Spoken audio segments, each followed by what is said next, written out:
Okay, Kell Brook fights, is rumoured to fight Hector Salvida on October the 20th in his next fight since the life and death struggle he had against Carson Jones.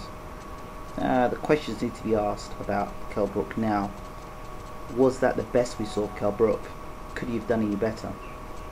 Post-fight, there are rumours going around that Kell Brook struggled to make the weight and all the rest of it, but there were technical flaws before the fight, and if Carson Jones was a bigger puncher and he really could have one punch knockout power, I don't think we'd be talking about this fight now. We'd be talking about how Kell Brook was going to make his way back up the ladder. The way Kell Brook tires in fights is worrying to me, and also if he had those weight issues, it does show a distinct lack of professionalism on his part or his team's part. Someone's to blame. And if you're going into the toughest fight of your career, or maybe he didn't think Carson Jones was the toughest fight of his career, maybe he believed the hype a little bit too much, who knows. The fact is, the last 4 rounds of that fight, Carson Jones was throwing a number of punches and Kell Brook was the sitting duck, the sitting target. But let's forget about that fight, let's move on. He's going to stick with the trainers, with the Engel camp, which means that he will still have his chin up in the air. He still, for me, doesn't throw enough punches as far as I'm concerned, and he, for me, is pretty one-dimensional as a fighter. I think his punch power is overrated, and this is not a diss on Kell Brook. I think he's a decent fighter, but I don't think he's as good as everyone else is putting out to be. Carson Jones exposed that, and after that fight, if it was me, I'd probably be looking to change my trainers, because in that fight, when he was under pressure, his trainers panicked, as if they were surprised that their guy was getting beaten up.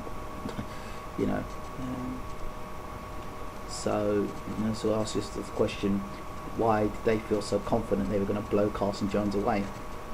Carson Jones was the best fighter that Kell Brook had fought, and this is a guy who had 8 losses, and they made a big fuss about how he had 8 losses and they were going to do this and that. And for me, Kell Brook was very lucky to have not got knocked out. Okay, so he's going to fight this guy called Hector Salvida.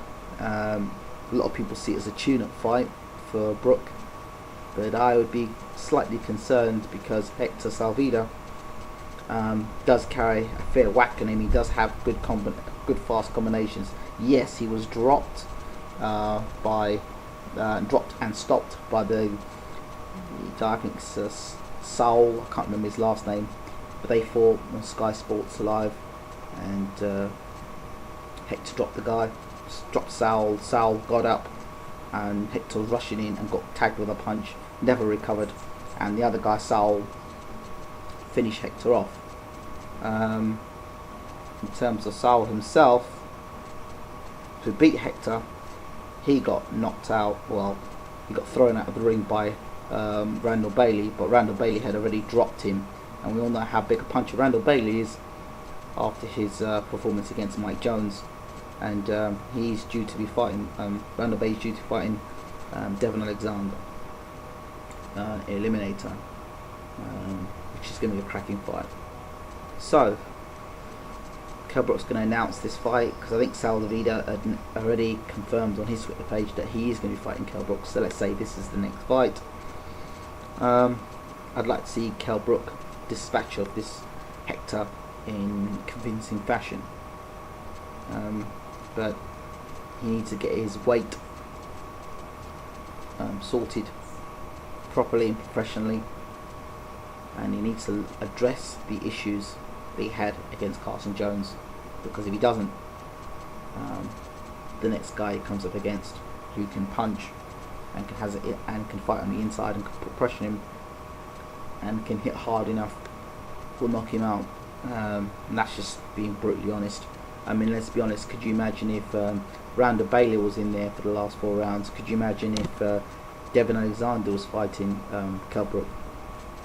You know, you've got to think to yourself, well, okay, he beats Hector, but do you really think he's going to be able to beat Devin Alexander? Or do you really think he'll beat Randall Bailey? Brook leaves way too many opportunities to be tagged for somebody who's a counter puncher. He does leave his chin up in the air. I've said it on numerous occasions, and against these type of guys, they only need one opportunity. I'm a bit disappointed he's stuck with his corner, but then I guess they've guided him this far. He probably thinks that it's the best thing for him to do, so fair play for being loyal.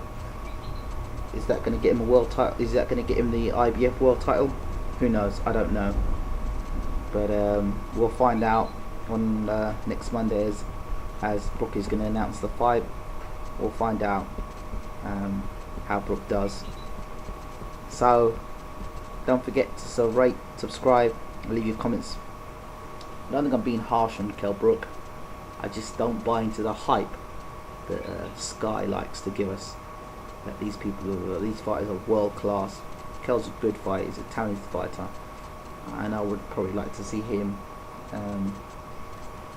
be guided under some more expert eyes. I'm not so sure that, as you saw in that last fight against Carson Jones, there was no sort of game plan for the last 4 rounds. Kell was just out there and just in survival mode, and the leading welterweights will be watching that and licking their lips. So, okay, let me know what you guys think. I'm out.